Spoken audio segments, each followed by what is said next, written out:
पिछले कुछ दिनों से झारखंड की राजनीति पर चर्चा पूरे देश में हो रही है। आखिर झारखंड में ऐसा क्या हुआ है? झारखंड में पुराने मुख्यमंत्री थे, उन्हें क्यों हिरासत में लिया गया? फिर जो नए मुख्यमंत्री बने, उनके सामने किस तरह की चुनौतियां आई? फिर वो किस तरह से अपने पद को बना के रखने में सक्षम हो पाए? ये पूरा का पूरा मामला आज हम बहुत कम समय में जानने का प्रयास करने वाले हैं। हेलो दोस्तों, मेरा नाम है केवल और आप देख रहे हैं इनफोकस दृष्टि आईएएस का प्रोग्राम। तो पूरा का पूरा मामला जो आप समझ चुके हैं कि झारखंड की सरकार के विश्वास मत हासिल करने से जुड़ा हुआ है।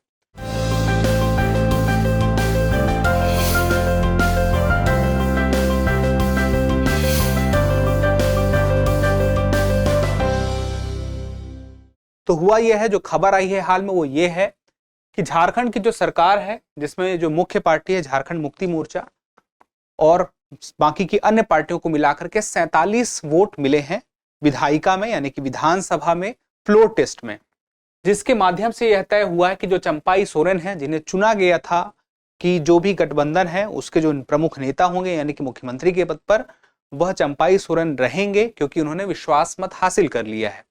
तो आखिर यह विश्वास मत क्या है और पूरा का पूरा मामला क्या है, कुछ चर्चा के बिंदुओं के माध्यम से देखेंगे। तो हमारे चर्चा के बिंदुओं में सबसे पहली बात तो रहेगी कि आखिर यह पूरा हालिया मामला क्या है, और यह पूरा हालिया मामला तब समझ में आएगा जब इसकी पृष्ठभूमि समझ में आएगी। फिर उसके बाद हमें यह देखना होगा कि आखिर यह फ्लोर टेस्ट क्या है। इसको एक तरह से हम कह सकते हैं विश्वास मत।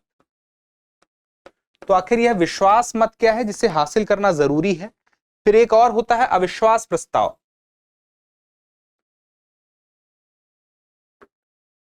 इसे भी जानने का प्रयास करेंगे। तो 3 पॉइंट हैं जो यहाँ पे जानने जरूरी हैं। एक तो कि क्या मामला है झारखंड में, उसके बाद विश्वास मत क्या होता है, इसी को हम विश्वास प्रस्ताव भी कहते हैं, और एक अविश्वास प्रस्ताव होता है। दोनों में क्या अंतर है यह भी समझेंगे और अंत में एक अभ्यास प्रश्न भी देखेंगे।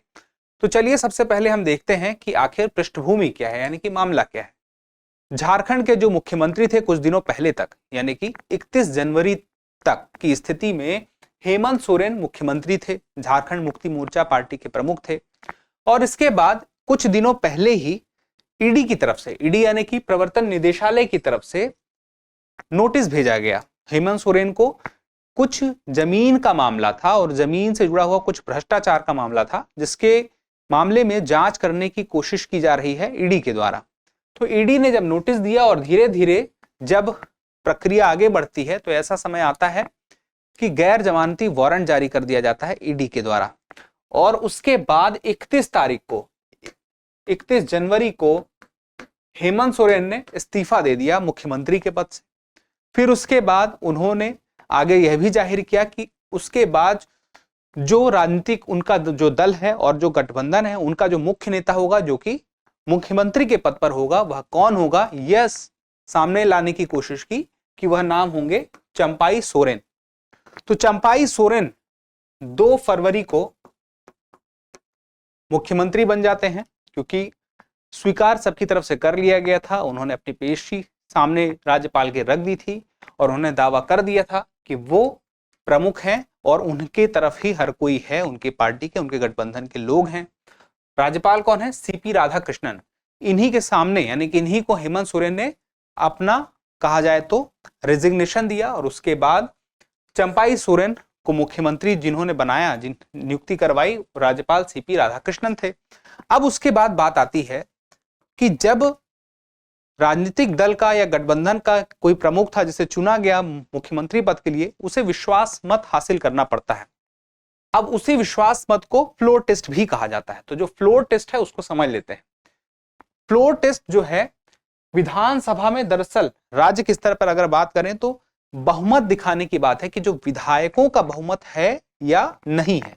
जैसे कि झारखंड की स्थिति में देखें तो 81 विधायक हैं, तो कम से कम 41, यानी कि जो 81 है उसके आधे से ज्यादा विधायक जब फ्लोर टेस्ट में अपना मत देंगे, तब यानी कि वह फ्लोर टेस्ट में सरकार पास मानी जाएगी।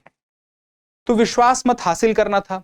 तो अब जान लेते हैं हमें कि आखिर ये क्या है विश्वास मत, यानी कि फ्लोर टेस्ट। तो 2 तरह से होता है, एक सामान्य और एक कंपोजिट फ्लोर टेस्ट। सामान्य को देखें तो जब कोई राजनीतिक दल या गठबंधन का नेता मुख्यमंत्री बनाया जाता है तो वह विश्वास मत लेकर आता है, विश्वास प्रस्ताव लेकर आता है और विश्वास मत हासिल करता है। या फिर राज्यपाल को अगर लगता है कि जो सदन है वहां पर सरकार, अगर विधानसभा की बात करें राज्य के स्तर पर विधानसभा है और केंद्र के स्तर पर बात करें तो लोकसभा है, तो यहां पर राज्यपाल यह मामला देखता है, वहां पर राष्ट्रपति देखता है। दोनों स्तर पर आप इसको समझ सकते हैं।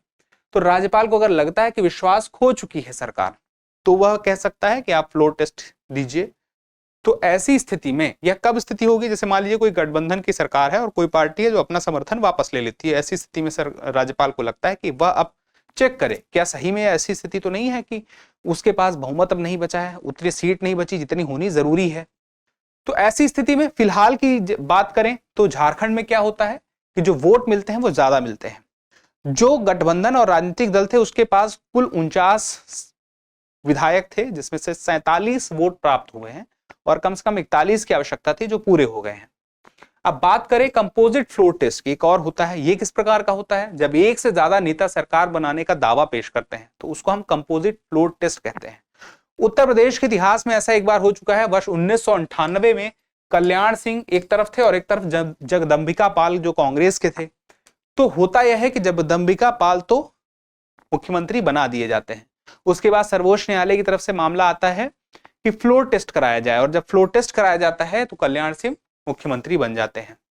उसके बाद एक और मामला है, 1994 में फैसला आया था, SR बोम्बई का फैसला आया था, कर्नाटक के हैं, इनकी सरकार थी।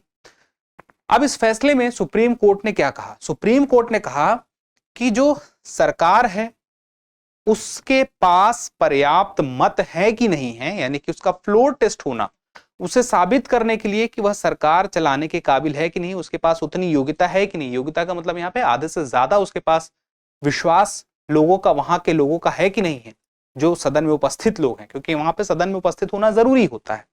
तो वह फ्लोर टेस्ट होना जरूरी है, क्योंकि फ्लोर टेस्ट इस मामले में, SR बोम्बई मामले में नहीं हो पा रहा था। यही फैसला आया, 5 साल से ज्यादा का समय लग गया 1994 में, कि विधायिका के सामने फ्लोर टेस्ट होना चाहिए, सरकार का एक तरह से देखा जाए तो हक की तरह है। और यही हुआ, झारखंड में भी यही हुआ, फ्लोर टेस्ट हुआ एक तरह से। अब बात आती है, चूंकि हमने विश्वास प्रस्ताव की बात की थी जो सरकार लेकर आती है, लेकिन एक अविश्वास प्रस्ताव होता है जो कि विपक्ष लेकर आता है, जो विपक्ष में होता है। तो सरकार कितनी भी बार विश्वास प्रस्ताव लेकर आ सकती है, लेकिन जो अविश्वास प्रस्ताव है उसमें एक खास सीमा होती है कि उतनी सीमा के अंदर आप दोबारा नहीं ला सकते हैं। अब चूंकि यह विपक्ष की ओर से लाई जाती है, लेकिन मकसद यही होता है, चाहे विश्वास प्रस्ताव हो चाहे अविश्वास प्रस्ताव हो, दोनों का मकसद यही है कि वह विधायिका में यह दिखा सके कि जितनी योग्यता की जरूरत है, यानी कि जितनी सीटों की जरूरत है, उतने मत उसे वहां पर प्राप्त हो रहे हैं, उतने लोगों का समर्थन उसे प्राप्त हो रहा है। अब यहां पर होता यह है कि विधायिका, या तो संसद में भी हम देख लें तो विधायक या सांसद जो होते हैं वह विधानसभा या लोकसभा अध्यक्ष को बताते हैं लिखित रूप से कि हम अविश्वास प्रस्ताव पेश करना चाहते हैं, और जब उसके बाद मंजूरी मिल जाती है विधानसभा के स्तर पर, विधानसभा अध्यक्ष मंजूरी जब दे देता है, तब उसके बाद फिर समय मिलता है और 10 दिनों के बाद सदन में इस पर बहस होता है, मत विभाजन कराने का प्रावधान किया जाता है। मत अलग अलग तरह से दिए जाते हैं और इसमें मत विभाजन होता है, या तो ध्वनि मत होता है या मत पत्र के जरिए मतदान कराया जाता है। अलग अलग मेथड हैं जिसके माध्यम से लगता है वो मेथड फॉलो कर लिया जाता है। अब यहाँ पे चूंकि मैंने बताया था विधानसभा और लोकसभा दोनों जगह पर, दोनों स्तर पर होता है, तो लोकसभा में नियम 198 के तहत होता है। यह सवाल पहले कुछ परीक्षाओं में पूछा जा चुका है, तो आपको पता होना चाहिए कि अविश्वास प्रस्ताव लोकसभा में नियम 198 के तहत लाया जाता है। विश्वास प्रस्ताव, अविश्वास प्रस्ताव का जिक्र आपको संविधान में नहीं मिलेगा, लेकिन यह प्रक्रिया सही है, जायज है। अब चूंकि हमने सारी बातें देख ली, समझ ली, जो मोटी मोटी थी, झारखंड की राजनीति से जुड़ी हुई चर्चा थी, लेकिन वह सिर्फ झारखंड तक सीमित नहीं थी। यह जानकारी हर राज्य में होनी चाहिए, हर राज्य के स्तर पर होती है यह प्रक्रिया, इसलिए पता होनी चाहिए, और देश के स्तर पर तो होती है। झारखंड में कितनी बार फ्लोर टेस्ट हुआ है यह बात आपको पता रहनी चाहिए। झारखंड में अब तक जो है फ्लोर टेस्ट हो चुका है 11 बार, जिसमें से 9 बार जो है जो सरकारें हैं उन्होंने अपना बहुमत सिद्ध किया है, साबित किया है। अब एक अभ्यास प्रश्न देख लेते हैं, निम्नलिखित में से कौन सा कथन सही नहीं है। अविश्वास प्रस्ताव विपक्ष के द्वारा लाया जाता है, अविश्वास प्रस्ताव के लिए विधानसभा अध्यक्ष की मंजूरी आवश्यक नहीं है, फिर है दोबारा विश्वास प्रस्ताव कम से कम 6 महीने बाद ही लाया जा सकता है और उपरोक्त में से कोई नहीं। आप अपना जवाब कमेंट बॉक्स में देना जरूर कीजिएगा, क्योंकि आप जवाब देते हैं तो हमें और बेहतर करने की प्रेरणा मिलती है। जल्द ही मिलते हैं अगले एपिसोड में, तब तक के लिए स्वस्थ रहें, मस्त रहें, पढ़ते रहें और चैनल सब्सक्राइब करना ना भूलें। धन्यवाद। डियर व्यूअर्स, अपने एग्जाम की तैयारी को और बेहतर करने के लिए हमारे चैनल को लाइक, शेयर और सब्सक्राइब करना न भूलें।